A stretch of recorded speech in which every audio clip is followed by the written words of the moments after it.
ಎಲ್ಲರೂ ಹೇಗಿದ್ದೀರಾ? ಹೋಪ್ ಎಲ್ಲರೂ ಚೆನ್ನಾಗಿದ್ದೀರಾ ಅಂತ ಭಾವಿಸ್ತಾ ಇವಾಗ ಗಿರಿಯಾಸಿಗೆ ಬಂದಿದ್ವಿ. ನಾವು ಒಂದು ಗ್ರೈಂಡ್ರು ತೊಗೊಳೋಣ ಅಂತ.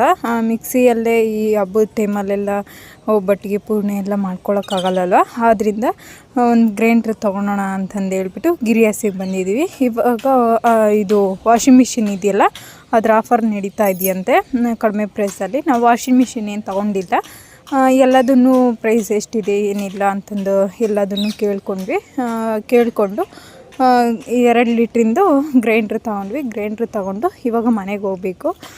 ಅಲ್ಲಿ ಅವರು ಹಾಗೆ ಪ್ರಮೋಷನ್ ವಿಡಿಯೋಗೆ ಕೇಳಿದರು, ಇಷ್ಟಕ್ಕೆ ಅಂದರೆ ಬಜೆಟ್ ಇಷ್ಟು ಕೊಡ್ತೇವೆ ಇಷ್ಟು ವೀಡಿಯೋಸ್ಗೆ ಅಂತ. ನಮಗೆ ಅದು ಕಡಿಮೆ ಅನಿಸ್ತು. ನಾವು ಇಲ್ಲ ಆಗಲ್ಲ ಅಂತಂದು ಹೇಳಿದ್ವಿ. ಇಷ್ಟು ಕೊಡಿ ಅಂತ ನಾವು ಕೇಳಿದ್ವಿ. ಅವರು ಇಲ್ಲ ಅಷ್ಟಾಗಲ್ಲ ಅಂತಂದು ಹೇಳಿದರು. ಮತ್ತು ಅಲ್ಲಿಗೆ ಬಿಟ್ವಿ. ನಾವು ಏನು ತೊಗೊಬೇಕಾಗಿತ್ತ ಗ್ರೈಂಡ್ನ ಅಷ್ಟರು ಮಾತ್ರ ತಗೊಂಡು ಎಲ್ಲ ಪ್ರೈಸನ್ನು ಕ್ಯಾಲ್ಕುಲೇಟ್ ಮಾಡಿ ಆಮೇಲೆ ಕೂತ್ಕೊಂಡು ಮಾತಾಡಿದ್ವಿ. ಅವನಿಗೆ ನಿಶಾಂತನಿಗೆ ಫಿಲ್ಟ್ರ್ ಇಷ್ಟ ಆಯಿತು, ಫಿಲ್ಟ್ರ್ ತೊಗೊಳೋಣ ಅಂತ. ಆಲ್ರೆಡಿ ಫಿಲ್ಟ್ರ್ ಇದೆ, ಅದರಿಂದ ಬೇಡ ಅಂತಂದು ಸುಮ್ಮನಾದ್ವಿ. ಎಲ್ಲದನ್ನು ಕೇಳ್ಕೊಂಡ್ವಿ, ಗೊತ್ತಿರಬೇಕಲ್ಲ ಎಷ್ಟು ಇರ್ಬೋದು ಅಂತ. ಎಲ್ಲದನ್ನು ಕೇಳಿಕೊಂಡು ಅವರು ಎಕ್ಸ್ಪ್ಲೇನ್ ಮಾಡಿದರು, ತಿಳ್ಕೊಳ್ಳಿ ಅಂತಂದು. ಆಲ್ರೆಡಿ ನಮ್ಮ ಮನೇಲಿ ಓವೆನ್ ಇದೆ, ಓವೆನ್ ಬೇಡ ಅಂದ್ಕೊಂಡು ಸುಮ್ಮನಾದ್ವಿ. ವಾಷಿಂಗ್ ಮಿಷಿನ್ ಮಾತ್ರ ಆಫರಲ್ಲಿ ನಡೀತಾ ಇತ್ತು. ವಾಷಿಂಗ್ ಮಿಷಿನ್ ಬೇಡ ಅಂತಂದು ಹೇಳಿದರು. ಅಲ್ಲಿಂದ ಗ್ಯಾಸಿಗೆ ಬಂದ್ವಿ. ಗ್ಯಾಸಲ್ಲೂ ಅಷ್ಟೇ ನಡೀತಾ ಇತ್ತು. ನಮ್ಮ ಮನೆಯವ್ರು ಚೆಕ್ ಮಾಡ್ತಾಯಿದ್ರು, ಅದು ಯಾವ ಥರ ಇರುತ್ತೆ, ಯಾವ ಥರ ಇದು ಮಾಡುತ್ತೆ. ಅದರಲ್ಲಿ ಒಂದೊಂದು ಚಿಕ್ಕ ಕಲ್ಲುಗಳೆಲ್ಲ ಸಿಗ್ತಾವಂತೆ, ಅದು ಹೇಳಿದ್ದು, ಎಕ್ಸ್ಪ್ಲೇನ್ ಮಾಡಿದರು. ಆಮೇಲೆ ಟಿ ವಿ ಅಂತೂ ಸಖತ್ತಾಗಿತ್ತು. ನನಗಂತೂ ಟಿ ವಿಗಳಂತೂ ತುಂಬ ಇಷ್ಟ ಆಯಿತು. ಈ ಕಡೆ ಬರ್ತಾ ಜ್ಯೂಸು ಜಾರ್ಗಳು ಅವೆಲ್ಲ ಇದ್ವು. ಈ ಕಡೆ ಲ್ಯಾಪ್ಟಾಪು, ಟಿ ವಿ ಮತ್ತು ಫ್ರಿಜ್ ಐಟಮ್ ಮಾತ್ರ ಸಖತ್ತಾಗಿತ್ತು. ನಿಶಾಂತ ಮಾತ್ರ ಅಮ್ಮ ಫ್ರಿಜ್ ಇದು ತೊಗೊಳೋಣ ಅಂತಂದು ಹೇಳ್ತಾಯಿದ್ನು. ಎಲ್ಲ ಓಪನ್ ಮಾಡಿ ವಾಷಿಂಗ್ ಮಿಷಿನ್ನು ಮತ್ತು ಫ್ರಿಜ್ಗಳು ಎಲ್ಲದನ್ನು ಓಪನ್ ಮಾಡಿ ನೋಡಿದ್ವಿ. ನೋಡೋಕ್ಕೇನು ಕಾಸು ಕೊಡಲ್ಲಲ್ವ, ಅದರಿಂದ ಎಲ್ಲದನ್ನು ತಿಳ್ಕೊಂಡ್ವಿ. ಎಷ್ಟಿರ್ಬೋದು, ಎಷ್ಟು ಬಜೆಟ್ ಇರ್ಬೋದು. ಮೊದಲೇ ತಿಳ್ಕೊಂಡಿದ್ರೆ ಒಂದು ಸ್ವಲ್ಪ ಹೆಚ್ಚು ಕಡಿಮೆ ಆಗ್ಬೋದು ಮತ್ತೆ ತೊಗೊಳ್ಳೋಷ್ಟರಲ್ಲಿ ಅಂತಂದೇಳಿ ಕೇಳ್ಕೊಂಡ್ವಿ. ದಾರಿಲಿ ಬರ್ತಾ ಇಲ್ಲಿ ಒಬ್ಬಣ್ಣ ಬ್ಯಾಗ್ ಮಾಡ್ತಾಯಿದ್ರು, ಒಬ್ಬ ಅಂಕಲ್ ಅಂದರೆ ವಯಸ್ಸಾಗಿರೋರು. ನಾವು ಬ್ಯಾಗ್ ತೊಗೊಂಡ್ವಿ, ಲಂಚ್ ಬ್ಯಾಗ್ ತೊಗೊಂಡು, ಅಂದರೆ ರೋಡ್ ಸೈಡಲ್ಲಿ ಮಾರ್ತಾರಲ್ಲ, ಬೆಲೆನೂ ಕಡಿಮೆ ಮತ್ತು ಅವರು ಫುಲ್ಲು ಲಾಭ ಇಟ್ಟೇನು ಮಾರೋದಿಲ್ಲ. ಅದರಿಂದ ಅವ್ರ ಹತ್ರ ತೊಗೊಂಡ್ರೆ ಒಳ್ಳೆಯದು ಅಂತಂದು ಹೇಳ್ತಾ ಇವಾಗ ಹಬ್ಬಕ್ಕೆ ವಿಜಯದಶಮಿಗೆ ಏನು ಮಾರ್ಕೆಟಿಗೆ ಬಂದೆ. ಫುಲ್ಲು ಮಾರ್ಕೆಟ್ ತುಂಬ ಅಂದರೆ ಜನ. ಹೂವು ರೇಟ್ ಅಂತೂ ಗಗನಕ್ಕೆ ಹೋಗಿತ್ತು. ಹಾಗಾದರೂ ಹೂವು ತಗೊಂಡೆ, 1/4 kg ಮಲ್ಲಿಗೆ ಹೂವು ತೊಗೊಂಡೆ, ಸೂಜಿ ಮಲ್ಲಿಗೆ ನನ್ನ ಫೇವ್ರೇಟು. ಹಾಗೆ ಚೆಂಡು ಹೂವು ಮತ್ತು ಸೇವಂತಿಗೆ ಹೂವು ಎಲ್ಲ ತೊಗೊಂಡು ಮನೆಗೆ ಬಂದ್ವಿ. ಅಲ್ಲಿ ಒಬ್ಬರು ಪರಿಚಯ ಇರೋರು ಸಿಕ್ಕಿದ್ರು, ಮಾತಾಡ್ತಾ ಇದ್ವಿ. ಅಣ್ಣ ಕೇಳ್ತಾಯಿದ್ರು, ನಿಮ್ಮದು ಯೂಟ್ಯೂಬ್ ಇದೆಯಲ್ಲ ಅಂತ. ಹೌದು ಅಣ್ಣ ಅಂತಂದು ಕೇಳಿದ್ವಿ. ಆಮೇಲೆ ಅವರೇ ಅಲ್ಲೇ ಸಬ್ಸ್ಕ್ರೈಬ್ ಮಾಡಿಕೊಂಡ್ರು. ಮನೆಗೆ ಬಂದು ನೋಡಿ, ವಿಜಯದಶಮಿ ದಿನ ನಾನು ಬನ್ನಿ ಮರದ ಪೂಜೆ ಮುಗಿಸ್ಕೊಂಡು ಮನೇಲಿ ಈ ಥರ ಪೂಜೆ ಮಾಡಿದ್ದೀನಿ. ನೀವು ಬನ್ನಿ ಮರದ ವೀಡಿಯೋನು ಹಾಕಿನೇ ಅಪ್ಲೋಡ್ ಆಗಿದೆ ನೋಡಿ. ಫುಲ್ ದೇವ್ರಿಗೆ ಇಷ್ಟೆಲ್ಲ ಅಲಂಕಾರ ಮಾಡಿಕೊಂಡು ಇಷ್ಟೆಲ್ಲ ಚಕ್ಲಿ ನಮ್ಮ ಮನೇಲಿ ಏನಿರುತ್ತೋ ಅದನ್ನೇ ನೈವೇದ್ಯಕ್ಕೆ ಹಾಕ್ಕೋಬೋದಷ್ಟೇ. ನಾನು ಇನ್ನೊಂದು ಏನಪ್ಪ ಅಂದರೆ ಒಬ್ಬಟ್ಟು ಅದೆಲ್ಲ ಹಾಕಿದ್ದೆ, ಅದು ತೆಗೆದುಬಿಟ್ಟಿದ್ದೀನಿ ಅಷ್ಟೇ, ಇನ್ನೇನಿಲ್ಲ. ನೋಡಿ, ತುಳಸಿ ಗಿಡಕ್ಕೆ ಫುಲ್ಲು ಕೋತಿಗಳೆಲ್ಲ ತದ್ದಾಕ್ಬಿಟ್ಟಿದೆ. ಅದು ಇದೆಯಲ್ಲ, ಎಲೆಗಳೆಲ್ಲ ಫುಲ್ಲು ಕಿತ್ತಾಕ್ಬಿಟ್ಟಿದೆ, ತಿಂದಾಕ್ಬಿಟ್ಟಿದೆ. ಅದಕ್ಕೆ ಕಡ್ಡಿ ಮಾತ್ರ ಕಾಣಿಸ್ತಾ ಇದ್ದವು. ತುಂಬ ಕೋತಿಗಳು, ಹೂವು ಸಮೇತ ಬಿಡೋಲ್ಲ, ಅಗರಬತ್ತಿ ಸಮೇತ ಬಿಡೋಲ್ಲ, ಆ ಥರ ಕೋತಿಗಳು. ದೀಪ ಹಚ್ಚಿದ್ನಲ್ಲ ಬೆಳಗ್ಗೆ ಟೈಮು, ಆ ದೀಪ ಸಮೇತ ಇರೋಲ್ಲ. ದೀಪ ಬತ್ತಿ ಎಲ್ಲ ತಿಂದುಬಿಡ್ತವೆ, ದೀಪಗಳೆಲ್ಲ ಹೊಡೆದಾಕ್ಬಿಡ್ತವೆ. ಅಲ್ಲಿಂದ ನಾವು ಬಂದಿದ್ದೆ ಕೋಲಾರಮ್ಮ ದೇವಸ್ಥಾನಕ್ಕೆ. ಫುಲ್ಲು ಅಲಂಕಾರ ಎಷ್ಟು ಚೆನ್ನಾಗಿತ್ತಂದರೆ ಆವತ್ತಿನ ವ್ಲಾಗು ತುಂಬಾ ಇಷ್ಟ ಆಯಿತು. ನೋಡಿ, ಎಲ್ಲರೂ ತುಂಬ ಜನ ಬಂದಿದ್ದರು. ಅಂದರೆ ವಿಜಯದಶಮಿ ಅಂದ್ರೇ ಅಮ್ಮನವ್ರನ್ನ ಭೇಟಿ ಮಾಡೋದಲ್ವ, ಅದಕ್ಕೆ ಎಲ್ಲರೂ ದೇವಸ್ಥಾನಕ್ಕೆ ಹೋದ್ವಿ. ಎಲ್ಲ ದೇವಸ್ಥಾನದಲ್ಲೂ ನೋಡಿ, ಇದು ದುರ್ಗಾದೇವಿದು ಅವತಾರ ಹೇಳ್ತೀವಲ್ಲ, ಅದು ಚೆನ್ನಾಗಿತ್ತು, ನೋಡೋಕ್ಕೂ ಇಷ್ಟ ಆಯಿತು. ನೋಡಿಕೊಂಡು ಹೊರಗೆಲ್ಲ ಈ ಥರ ಡೆಕೋರೇಷನ್ ಮಾಡಿದರು. ಹಾಗೆ ಹೊರಗೆ ಬರ್ತಾ ಪ್ರಸಾದ ಕೊಡ್ತಾಯಿದ್ರು. ಅದು ನಾನು ಹೋಗೋವಾಗ ಶೂಟ್ ಮಾಡ್ಕೊಂಡು ಹೋಗ್ತಾ ಇರೋದು. ಇವಾಗ ಒಳಗೆ ಹೋಗ್ತಾಯಿದ್ದೀನಿ. ನೋಡಿ, ಇಲ್ಲಿ ಈ ದೇವ್ರ ಹತ್ರ ಹೀರೆಕಾಯಿ ಇರುತ್ತಲ್ಲ, ಅದು ಹಾರ ಮಾಡಿಬಿಟ್ಟು ಸುತ್ತು ಹಾಕಿದ್ದಾರೆ. ಮೆಣಸಿನ್ಕಾಯಿ ಮತ್ತು ಇದು ಏನು ಬೀನ್ಸ್ ಬರುತ್ತಲ್ಲ, ಬೀನ್ಸಲ್ಲಿ ಹಾರ ಮಾಡಿ ಹಾಕಿದ್ದಾರೆ. ಇವತ್ತು ಬರ್ತಾನು ಎಲ್ಲರೂ ಅರಿಶಿನ ಕುಂಕುಮ ಆಮೇಲೆ ಏನಾದರೂ ಹೂವು ಕೊಡ್ತಾರಲ್ಲ, ಅಲ್ಲಿ ನಮಗೆ ತರಕಾರಿನ ಕೊಟ್ಟರು ಬರೋವಾಗ. ಅದನ್ನೇ ನಾನು ತೋರಿಸ್ತಾ ಹೋಗ್ತೀನಿ ಮುಂದ್ಗಡೆ.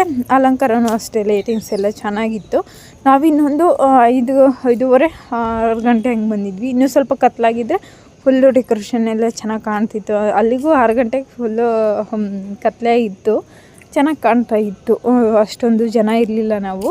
ನಾವೇನು ದರ್ಶನ ಮುಗಿಸ್ಕೊಂಡು ಹೊರಗೆ ಬಂದು ಫುಲ್ಲು ಜನ ಆಗಿಬಿಟ್ರು. ನೋಡ್ತಾ ಇರ್ಬೋದು, ಎಲ್ಲ ದೇವ್ರಿಗೂ ಅಲಂಕಾರ ಮಾಡಿದ್ದಾರೆ. ನಾನು ಒಳಗೆ ಹೋಗ್ತಾ ಕೊಲಾರಮ್ಮ ದೇವ್ರನ್ನು ತೋರ್ಸೋಕ್ಕೆ ಟ್ರೈ ಮಾಡ್ತೀನಿ. ಅಂದರೆ ಅಲ್ಲಿ ಫೋನ್ ಅಲೋ ಇಲ್ಲ, ತೋರ್ಸೋಕ್ಕಾಗಲ್ಲ. ಹೊರಗೆ ಒಂದು ಸ್ವಲ್ಪ ಕ್ಯಾಪ್ಚರ್ ಮಾಡಿಕೊಂಡೆ. ನೋಡಿ ಒಳಗೆ ಹೋಗ್ತಾ ಇದ್ದೀನಿ ಇವಾಗ.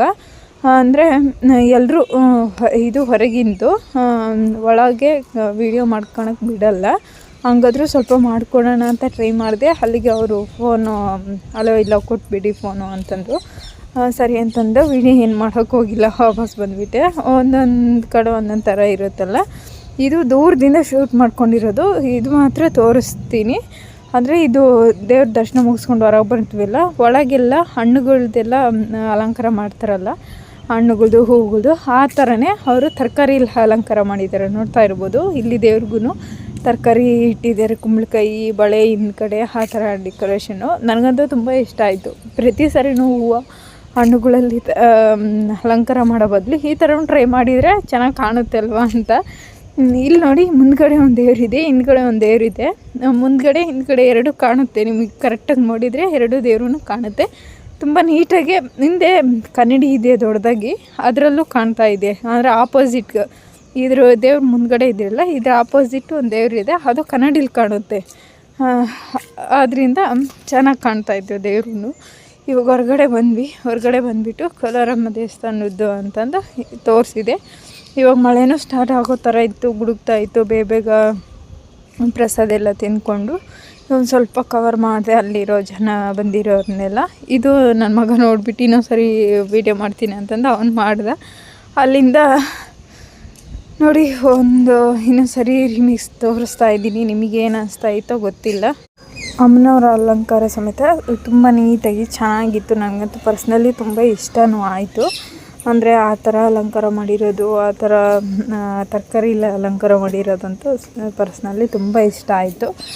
ನನಗೂ ಟ್ರೈ ಮಾಡೋಣ ನಾನು ಮನೆಯಲ್ಲಿ ಅಂತಂತು. ಇದು ನಿಶಾಂತ ಸ್ಕೂಲಲ್ಲಿ ಗೊಂಬೆಗಳನ್ನು ಕೂರಿಸಿ ಪ್ರದರ್ಶನಕ್ಕಂತ ವರ್ಷವೂ ಅಷ್ಟೇ ಗೊಂಬೆಗಳನ್ನು ಕೂರಿಸ್ತಾನೆ. ಈ ವರ್ಷ ಕಡಿಮೆ ಎಕ್ಸಾಮ್ ಇರೋದ್ರಿಂದ ಕಡಿಮೆ ಕೂರಿಸಿದ್ರು.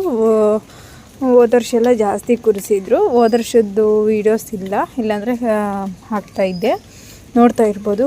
ಆದರೆ ಹಿಂದೆ ಕಾಲದಲ್ಲಿ ಅಂದರೆ ಶ್ರೀಮಂತಿಕೆ, ಮದುವೆ, ಆಮೇಲೆ ಮಗು ನಾಮಕರಣ, ಆಮೇಲೆ ಪಂಚಾಯಿತಿ, ನೇಗ್ಲುಡೋದು, ಅಡುಗೆ ಮಾಡೋದು ಯಾವ ಥರ ಮಾಡ್ತಾಯಿದ್ರು ಅದ್ರ ಬಗ್ಗೆ ಮಕ್ಕಳಿಗೆ ಗೊತ್ತಾಗಲಿ. ಇವಾಗ ಯಾರು ಒಲೆಲ್ಲ ಅಡುಗೆ ಮಾಡೋಲ್ಲಲ್ವ, ಅವೆಲ್ಲ ಗೊತ್ತಾಗಲಿ ಯಾವ ಥರ ಇತ್ತು ಹೋದ ಕಾಲದಲ್ಲಿ ಅಂತಂದು ಎಲ್ಲ ಥರ ತೋರಿಸ್ಕೊಟ್ಟಿದ್ರು ಇದರಲ್ಲಿ.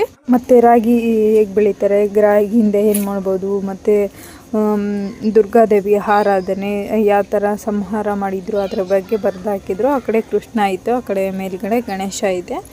ಇದು ಅಂದರೆ ಏನು ಬಗ್ಗೆ ಅಂತಂದು ಬರೆದು ಹಾಕಿದ್ದಾರೆ ಅಷ್ಟೇ, ಇನ್ನೇನಿಲ್ಲ. ಈ ಕಡೆ ನೋಡ್ತಾ ಇರ್ಬೋದು ಎಕ್ಸ್ಟ್ರಾ. ಅಲ್ಲಿಂದ ಮುಗಿಸ್ಕೊಂಡು ಬಂದ ತಕ್ಷಣ ನಮ್ಮ ಫ್ರೆಂಡು ಮಗಳದು ಒಂದು ಮದುವೆ ಇತ್ತು, ಮದುವೆ ಅಂತೀನಿ, ಬರ್ಡೇ ಇತ್ತು. ಬರ್ಡೇಗೆ ಬಂದ್ವಿ. ಇವಾಗ ಕೇಕೆಲ್ಲ ಕಟ್ ಮಾಡ್ತಾಕ್ಕೆ ಫೋಟೋಸ್ ಎಲ್ಲ ತೆಗಿತಾಯಿದ್ರು ಬರ್ಡೇದು. ಅಂದರೆ ಕಟ್ ಮಾಡೋಕ್ಕೂ ಮುಂಚೆ ಫೋಟೋಸ್ ತೆಗಿತಾಯಿದ್ರು. ಫೋಟೋಸ್ ಎಲ್ಲ ತೆಗೆದುಬಿಟ್ಟು ಆಮೇಲೆ ಅಡುಗೆ ಮಾಡಿಬಿಟ್ಟು, ಇನ್ನು ಅಡುಗೆ ಮಾಡೋರು ಇರಲಿಲ್ಲ, ನಾವೇ ಮಾಡ್ಕೊಂಡ್ವಿ. ಇನ್ನೊಂದು ಹಬ್ಬದ ಟೈಮ್ ಅಲ್ವಾ, ಆರ್ಡ್ರ್ ಕೊಡೋಕ್ಕೂ